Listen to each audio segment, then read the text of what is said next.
All right, so let's talk about different types of strains or different types of, what's the difference between Delta-8, Delta-9, things of that nature.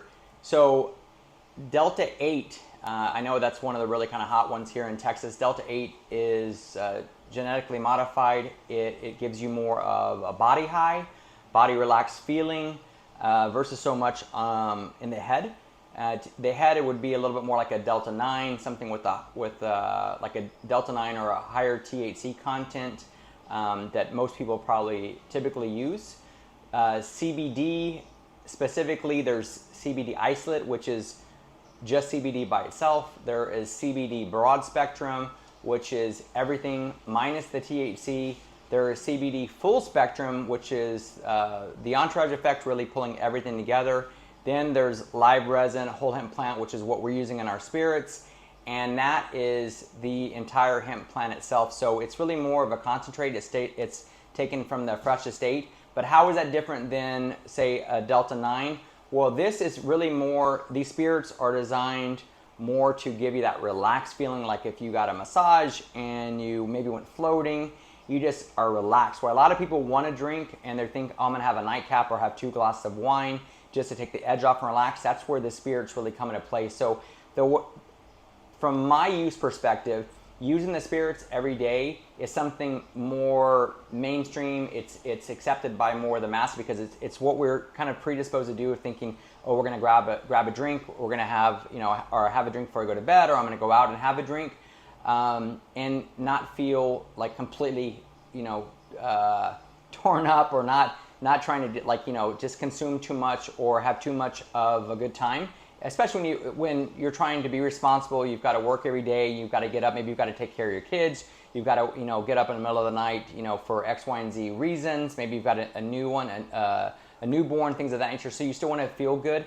I will tell you that even on the days that I take a higher amount of this and I'm really feeling it, I still have enough coherent mindset to actually do what I need to do. So maybe there's some chores I still need to take care of, or there's a report I need to run, or do some admin work, things of that nature. I'll still do it versus, I'm passed out, I'm blacked out, I'm done, I'm just going to be lazy. These don't do that, which is really, really cool.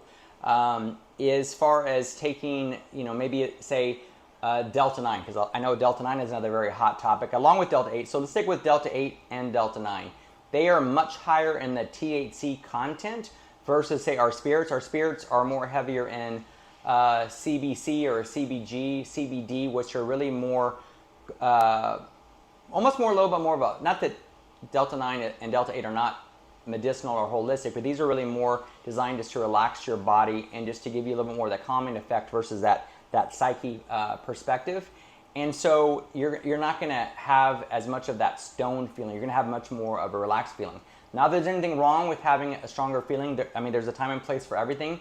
Think of it like this. Think of if you were to actually maybe have 1 glass of wine or go to a happy hour and just have a couple of drinks, you're good. Versus that Saturday night where we're gonna get crazy. We're gonna do some shots. We're gonna smash a couple of drinks and then just let the night go wherever it is. That's something. And staying out till maybe 2 or 3 in the morning and then eating pizza, right? Most people don't do that every day. Although maybe there are some people that do that every day, but the average person doesn't party hard every single day. So party hard could be maybe I'm going to punch out, take a higher dosage, and maybe they're going to consume several hundreds of milligrams of that product. But like I said, so just depending upon the outcome you're trying to reach, that will dictate what you need to take, how much to take it. Again, going back to that number, once you know your number is going to be different in every single type of product. So your number on say our live resin spirit, the milligrams, is totally different than your number on, say, a Delta-9.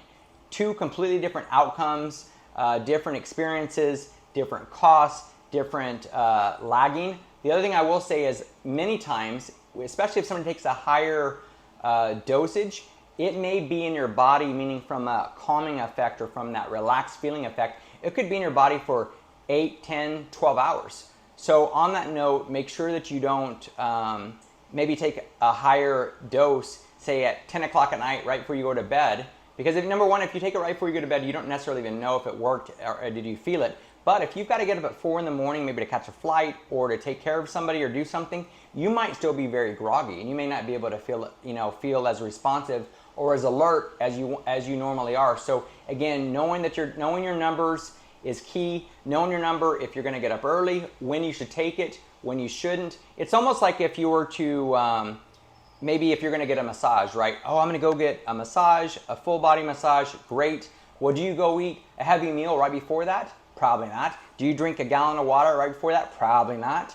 So it's a timing what you consume into your body so that your body can perform or to be most responsive in that element. Specifically when you're trying to sleep, that's a huge factor. So needless to say, hopefully this helps. A lot more tips coming, as always, in good health.